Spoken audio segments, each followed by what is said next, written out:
जय भीम साथियों, सम्यक इंडिया टीवी में आप सभी का स्वागत है। और आज हम एक महत्वपूर्ण विषय के साथ आप लोगों के बीच में आए हैं कि जिसने पूरी दुनिया को जीता, सम्राट अशोक जिसे कहते हैं, उन्होंने इस देश में जाति तोड़ने का बहुत प्रयास किया। तो इसके पीछे तथ्यों को जानेंगे, पूरे विचारों को जानेंगे, इस चर्चा करेंगे इस विषय पे। बौद्धाचार्य सांध्य स्वरूप बौद्ध जी के साथ मैं स्वागत करता हूँ सम्यक इंडिया टीवी में। बौद्धाचार्य जी का स्वागत है। बहुत बहुत धन्यवाद। सम्राट अशोक के समय में जाति का स्वरूप आज जैसा ना था। जो जातियों की संख्या सम्राट अशोक के समय में इतनी ना थी, बहुत लिमिटेड जातियां थीं। जातियों के बीच में जो जकड़न है, जातियों के बीच में जो तनाव है, जातियों के बीच में जो वैमनस्य है, वो सम्राट अशोक के समय में देखने को नहीं मिलता। मगर ये जरूर है कि जो आदमी कुछ काम करते थे, उनका उन्हीं काम के आधार पर उनका नाम रख दिया, उसी को जाति कहा। हम ऐसे भी संदर्भ जानते हैं कि प्राचीन काल में कई आपस में अंतर्जातीय विवाह हुए, मगर बड़े प्रसिद्ध हुए।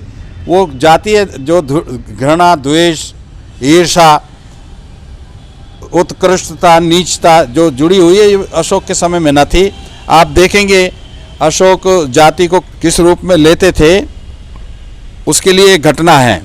उनका एक महामात्य था मंत्री, उसका नाम था राध। राध ने एक दिन कहा सम्राट अशोक से कि राजन, एक बात हमें बड़ी सालती है, बड़ी विचित्र लगती है कि आप जब आपके सामने ये बौद्ध भिक्खु आते हैं, आप उनके सामने नतमस्तक हो जाते हैं। आप एक चीज़ तो याद रखा करें कि ये चांडाल भी आते हैं, इनों में छोटी जाति के भी भिक्खु आते हैं, और आप सभी को नमन कर देते हैं। महाराजा अशोक ने ये बात सुनी और मौन रहे। और एक दिन अवसर आया जब पूरा दरबार भरा था। सम्राट अशोक ने रात को बुला के कहा कि ए राध, एक इंतजाम करो कि एक आदमी का सिर, एक बकरे का सिर, एक गाय का सिर, एक बैल का सिर, विभिन्न जानवरों, विभिन्न पशुओं के सिर लाओ। राजा के आदेश का पालन किया गया। उसमें एक आदमी के सिर का भी जुगाड़ किया गया, या तो किसी मरे हुए का लाया गया या किसी का लाया गया। और उनको कहा कि जाओ इन्हें बाजार में ले जाओ, इनको बेच के आओ। बाजार में जब वो जानवरों के सिर और आदमी का सिर लेकर गए, तो जैसा बताया गया है वो ये है कि सबके सिर बिक गए, यानी कि सारे जानवरों के सिर बिक गए। मगर दिव्यावदान में लिखा है, जो बहुत प्राचीन ग्रंथ है, उसमें लिखा है कि आदमी का सिर नहीं बिका। जो भी आता आदमी का सिर देखता भयभीत हो जाता, या उसको देखकर घिन आती, थूकता और चला जाता, गालियां देता हुआ चला जाता।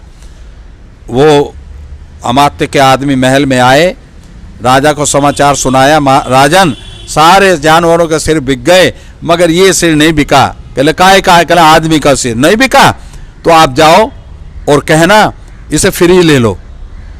वो उसको लेकर गए और कहा कि भाई ये सर ले लो, ये फ्री में है, इसका कोई शुल्क नहीं देना, इसके लिए हमें पैसे नहीं चाहिए, इसको फ्री में ले लो। जनता का वही प्रतिक्रिया, लोग आते, नाक मुंह चढ़ाते, थूकते, गाली देते और आगे निकल जाते। वो कर्मचारी राज्य में आया, महल में आया और बोला कि राजन, फिर वही उसी दिक्कत का सामना करना पड़ रहा है। राजा ने कहा अच्छा तो एक काम करो, इस बार इनाम रखो, जो इसे खरीदेगा उसे इनाम मिलेगा, आर्थिक नगद इनाम मिलेगा। तो वो गए और उस सिर के आदमी के सिर के साथ पैसे रख दिए और कहा कि अब इसे जो भी लेगा उसको ये पैसे भी मिलेंगे। तब भी किसी ने नहीं लिया, तब भी उस आदमी को गालियां सुननी पड़ी, तब भी लोग थूकते, नाक मुंह चढ़ाते और चले जाते। उसने, कर्मचारी ने महल में आके राजा को ये बताया कि राजा ये तो पैसे रखने के बाद भी कोई इसको लेने को तैयार नहीं है। तो राजा ने अपने अमात्य से कहा, राध से कहा कि हे राध, देख लो ये आदमी का सिर जिसकी कोई कीमत नहीं है, लोग इसे इनाम देने पर भी लेना नहीं चाहते। जिस आदमी के सिर की कोई कीमत नहीं है, अगर वो सिर किसी के प्रति सम्मान में झुक जाता है तो ये तो उसका सदुपयोग है, ये तो उसका प्रासंगिकता है। तो इसलिए आज के बाद कभी ऐसा मत कहना। तो अशोक ने कभी जाति को महत्व नहीं दिया। अशोक के बारे में एक ये भी कहा जाता है कि वो बहुत प्रबल धर्मनिरपेक्ष थे। उन्होंने किसी भी संप्रदाय के साथ कोई भेदभाव नहीं किया, कोई पक्षपात नहीं किया, और कभी भी अपने सद्धर्म के प्रचार के लिए किसी षड्यंत्र का, किसी झूठ का सहारा नहीं लिया। उनके राज्य में एक संप्रदाय था जिसको आजीवक कहते थे। आजीवक क्या था? नंगे रहते थे, समाज में लोग उनसे कतराते थे, उनसे बचते थे, उनको दूर दूर रखते थे, मगर राजा सारे संप्रदायों को अपनी संतान की तरह पालता था, उनका सबका संरक्षण करता था, सबको अनुदान देता था, दान देता था। उन्होंने ये जो बोध गया से थोड़ी दूर पर एक बराबर पहाड़ियाँ हैं, बराबर पहाड़ी में सम्राट अशोक ने गुफा बनवाई, उसमें वो अचेलक साधु रहते थे। और वहाँ जो इतना बड़ा काम सम्राट अशोक ने किया, क्यों किया? क्योंकि वो किसी संप्रदाय विशेष से ना ज़्यादा प्रेम करते थे, ना ज़्यादा आसक्ति करते थे, ना घृणा करते थे। कई लोग भ्रांतिवश ये कह देते हैं कि सम्राट अशोक तो हिंदू था। वो लोग सुन लें कि सम्राट अशोक के समय में और भगवान बुद्ध के समय में ये हिंदू शब्द का व्यवहार नहीं होता था। ये तो जो अंतिम मौर्य राजा हैं, बृहद्रथ मौर्य, जो 185 ईसा पूर्व जिनकी हत्या हुई थी, उसके काफ़ी बाद जाकर संस्कृत का विकास किया गया। जो पाली और प्राकृत भाषा है उनका संस्कार किया गया, उनका सुधार किया गया, उनको संवारा गया इन दोनों भाषाओं को, और नाम रखा गया संस्कृत, यानी कि संस्कार की हुई। वहाँ जा कर के हिंदू शब्द की अवधारणा आती है, बहुत बाद में आती है। ना बुद्ध हिंदू हैं, ना महावीर स्वामी हिंदू हैं, बल्कि ये दोनों व्यक्ति महामानव, बुद्ध और महावीर बड़े थे, बुद्ध से 35 साल बड़े थे। और जो जैन धर्म है बौद्ध धर्म से थोड़ा पुराना है। ये दोनों जो महापुरुष हैं, इनके लिए भगवान शब्द का इस्तेमाल हुआ। यही दो भगवान हुए हैं भारत की भूमि पर, और जो इन दोनों शब्दों के ग्रहण करने के अधिकारी हैं। बाकी भगवान शब्द उनको शोभा नहीं देता बाकी लोगों को, तो इनको भगवान क्यों कहा गया? क्योंकि इन्होंने सब प्रकार के राग, द्वेष, मोह, जितने भी चित्त के मल होते हैं, उन सब का भग्न कर दिया, उन सब का नाश कर दिया, इसलिए भगवान यानी कि भगवान हो गए। तो ये दोनों व्यक्ति ना तो हिंदू हैं बल्कि ये भगवान हैं। सम्राट अशोक भी हिंदू नहीं हैं, वो भी सद्धर्म के वाहक हैं। बौद्ध धर्म शब्द सम्राट अशोक के समय में नहीं है।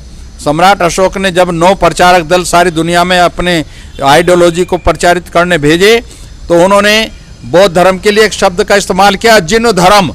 जिन कहते हैं विजेता को, जिसने स्वयं को जीत लिया, यानी कि भगवान भी उसका अर्थ है। तो जिसने स्वयं को जीत लिया वो जिन है, और इसकी जो आइडियोलॉजी है वो जिन धर्म है। समय के साथ साथ ये नाम बदले हैं। तो आज हमने ये जाना कि भगवान तथागत सम्यक संबुद्ध, महावीर स्वामी और सम्राट अशोक ये हिंदू नहीं थे, प्रबल जाति विरोधी थे, जात को महत्व नहीं देते थे। जात जिसने बनाई थी वो न मालूम क्या सोच के बनाई, क्योंकि इससे भारत के इतिहास को इस जाति ने कलंकित किया है। बार बार इसको गुलाम होना पड़ा है। तो इस जाति की लानत से वर्तमान समय में हम जितनी जल्दी छुटकारा पालें, उतना ही राष्ट्रभक्ति का काम, देशभक्ति का काम होगा। इन्हीं शब्दों के साथ आप सबको मेरा धन्यवाद। नमो बुद्धस्त। बहुत बहुत साधुवाद बौद्धाचार्य जी का। इसी तरीके से हमारा ज्ञान प्रकाश करते रहें। आज इस तरह के जो विषय हैं बहुत ज़्यादा चर्चित हैं, और आप लोगों का जो भ्रांतियों को दूर करने का कार्य सम्यक इंडिया टीवी के माध्यम से हो रहा है। अगर आपको वीडियो अच्छी लग रही है तो ज़्यादा से ज़्यादा लोगों में शेयर कीजिए, चैनल को सब्सक्राइब कीजिए, लाइक कीजिए। जय भीम।